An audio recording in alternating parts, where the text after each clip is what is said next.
My name is Lexi and I really love tabletop games. So much so that we sit down together once a week, every week, and we review one here at the gaming table. If that sounds interesting to you, I encourage you to subscribe and keep watching. If you would like to receive a thank you at the end of one of my videos and go the extra special mile for the gaming table, you can donate to the channel using the link in my description box to my Ko-Fi page. All of those donations go straight back into the running costs of the channel, so it is deeply appreciated. Today I am taking a look at a game that I purchased myself. I had been interested in this game for a while, and then I noticed that it happened to arrive at an Australian retailer, so I went ahead and bought it. Today we are taking a look at Coyote and Crow, the core rulebook.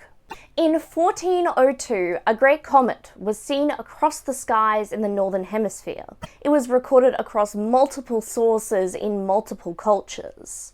The comet passed and history progressed the way we know it in our world. In the world of Coyote and Crow, though, this comet heralded a great environmental disaster. This environmental disaster seemed to have had a global impact, perhaps some kind of ice age. It meant that the Americas were never colonized. Instead, groups of people had to band together in these hard circumstances to survive. Those that didn't make it. The present time of Coyote and Crow takes place a couple of decades after our time now. It's a separate timeline though, and the world of Coyote and Crow is very different to the world of our own. The Americas never being colonized has had a dramatic effect on the world, and you would struggle to recognize the land that Coyote and Crow is set in. The game manual suggests that you start your game off in the city of Cahokia. The city-state of Cahokia in Coyote and Crow is a place of both science fiction and fantasy. The technological and spiritual blend together almost seamlessly. It's a place where housing is provided, there's renewable energy, and machine-made items live harmoniously along handcraft artisans. There are other places in the world of Coyote and Crow. Some of them have a rather fearsome reputation. The city-state of Cahokia sounds like a wonderful place to live and a perfect utopia. However, the more I read, the more things that cropped up that made me think this place might not be as peaceful as it sounds. The governance of this city-state is done through a Council of 12, and this Council of 12 rules for life unless one of them chooses to step down. The people of Cahokia don't select the candidates. Rather, the council proposes a new candidate and the people of the city-state can veto them if they wish. However, it's stated in the manual that this rarely happens.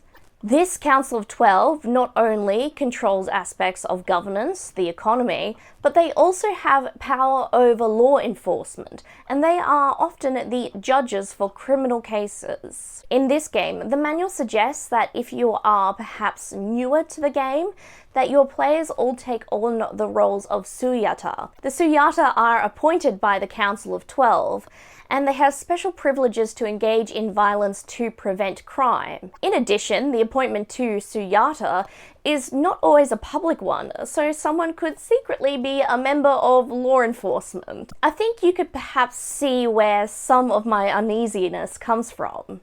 The start of the manual includes a couple of asides for how Native American players and non-Native American players can engage with the material of the world setting.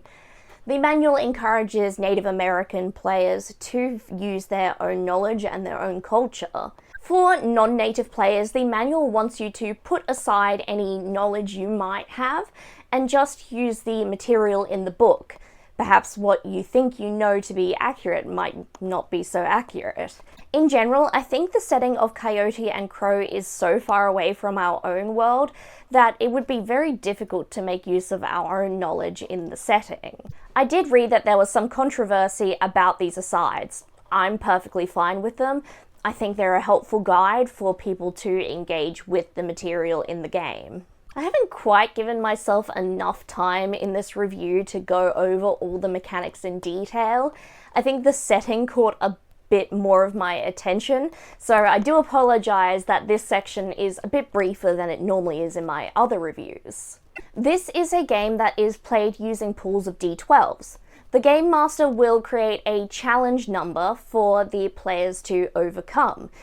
Players construct and then roll their pools of dice and try to see if they can meet the challenge number.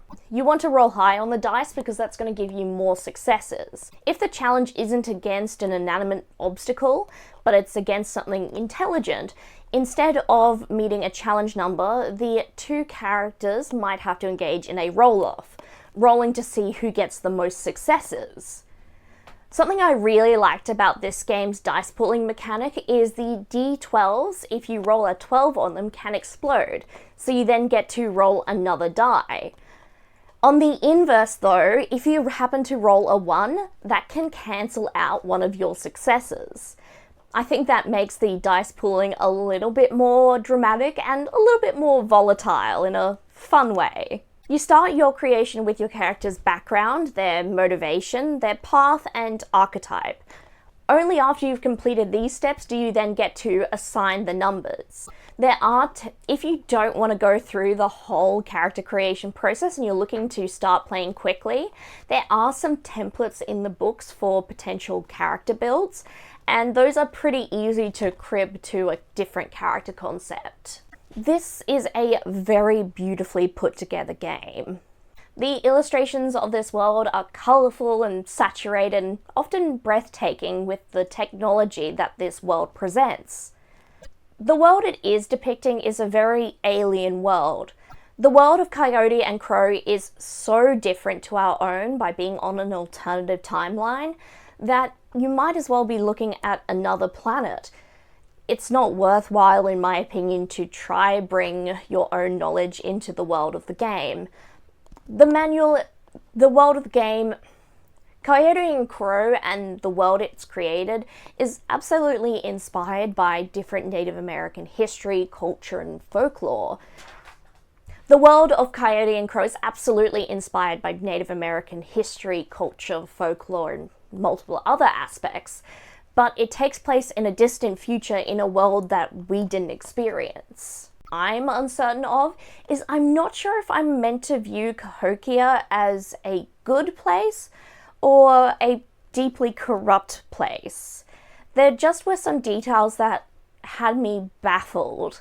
For example, the manual states that there's no power grid and each house is powered by renewable energy that is directly sourced on the house via wind turbines or solar panels. This is an incredibly inefficient way to do renewable power, and it made less sense to me when I read that the city of Cahokia also has trains and its own version of the internet. Things that would require an electrical grid to function properly. Maybe that detail is just a silly thing that I should get over, but I'm apparently a bit hung up on it. The other detail that I think is perhaps a bit more convincing to me that this setting is not a happy place is the way the government and law enforcement functions. Each member of the Council of 12 rules for life. People can't necessarily vote on the issues they decide they want to raise. They have to trust in the council. Not only that, but these councils are the judges in any potential criminal cases. The manual states that people's needs are met in Cahokia, so crime is, I suppose, unusual. The most severe punishment available to someone who is convicted of a crime by this Council of 12 is up to 20 years of being made a ward of the state, where they may be made to do rehabilitation or community service.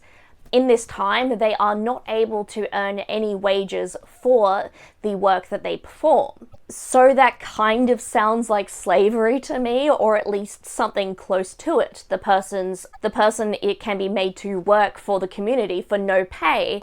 They are taken into the government's custody, and they can lose all rights they had as a person from their community. It's perhaps a little bit troubling to me that the players start out, it is a little bit troubling to me that the player characters are suggested to be members of law enforcement in this system, and also run the city-state. There perhaps is a lack of oversight, especially if the people can't vote on their decisions. To roughly conclude where I'm going here, I'm not sure if the game creators of this game and the setting of Cahokia want me to find underneath a veneer of a peaceful utopian society, a place that is deeply flawed and corrupt, or if I am just bringing my own views to the game setting. I don't feel like I'm super qualified to say who this game is going to be for and who's going to find it interesting. I'm a white person living in Australia, so I don't have much connection myself to Native American culture. Personally, I think the setting and the mechanics of the game are appealing enough that I would be interested in playing the game. I just haven't gotten to playing a full campaign of this game because I have such a pile of games that me and my friends are trying to get to. I suppose if the asides telling non-Native American players how to navigate the manual is offensive to you, then perhaps this isn't a game that you're going to want to purchase. A copy of Coyote and Crow retails for around $70 US. I got mine for just under $120 Australian, which is pretty equivalent with the exchange rate. There are cheaper options out there if you want to just purchase a PDF copy, but the game manual for Coyote and Crow is so thick that I think it would be a little bit difficult to run the game with just a digital copy. I tend to find the thicker the game manual gets, the better a physical copy is for running the game at the table. I think my questions that I have about the setting are something that would be interesting to explore in a game. What do you think? Have I read way too deeply into this setting and have I missed the point entirely? Let me know your thoughts in the comments section down below. While you're there, I encourage you to like this video and perhaps even share it with a friend. If you want to keep up with the gaming table, please subscribe and turn on notifications. That way YouTube will tell you when my next review is out. Pretty much all your interactions help this video get a bit more attention on the sea of the algorithm, so I deeply appreciate it. If you would like to get a little thank you and really help us out on the gaming table, you can donate to my channel using my link to my Ko-Fi page in the description box below. All of the donations go straight back into the running costs of the channel. Normally I use it to get games printed when they're sent to me in digital copies. I purchased today's game with my own money. So I want to thank everyone who has donated. I also want to thank you all for just watching and discussing Coyote and Crow with me. I hope you're all well, and I look forward to seeing you next time at the gaming table. Bye!